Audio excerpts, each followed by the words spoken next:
నాన్న ఈరోజు మ్యాథ్స్టిక్ చూద్దాం. ఇక్కడ స్క్వేర్ రూట్ ఆఫ్ ఈ వాల్యూస్ అని ఇచ్చాడు, ఈ వాల్యూస్ సంబంధించిన ఆప్షన్స్ ఇచ్చాడు అనమాట. ఓకే, ఇక్కడ డెసిమల్ పాయింట్స్ అని వచ్చాయి.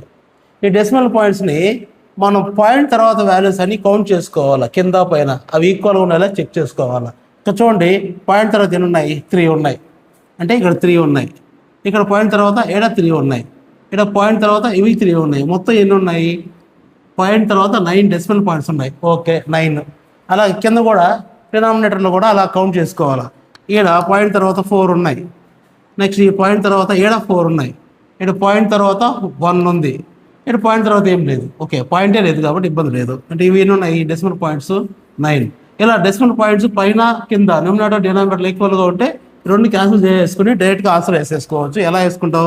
ఇక్కడ 81 into 324 into 4624 by 15625 into 289 into 729 into 64.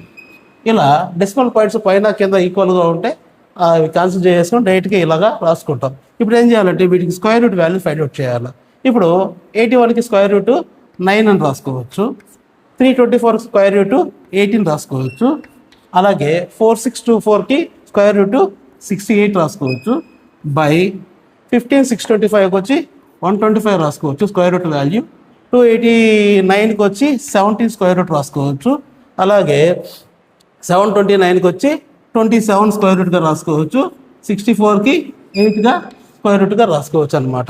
ఇప్పుడు ఏమన్నా క్యాన్సిల్ పోతాయో చెక్ చేసుకోవాలా. ఇప్పుడు ఎట్లా క్యాన్సిల్ పోతాయంటే 17 1s 17 4s. ఇప్పుడు 9 1s 9 3s క్యాన్సిల్ పోతుంది. 3 1s 3 6 క్యాన్సిల్ అయిపోతుంది అనమాట. ఇంకేమైనా పోయే ఛాన్సెస్ ఏమైతే మనకి ఇంకా ఉన్నాయి, కానీ మనకు ఆన్సర్ కరెక్ట్గా వచ్చేది చూద్దాం. 6 4s ఎంత? మనకు 24 వస్తుంది. ఇక్కడ 125 8 0 వచ్చి మనకు 1000 వస్తుంది.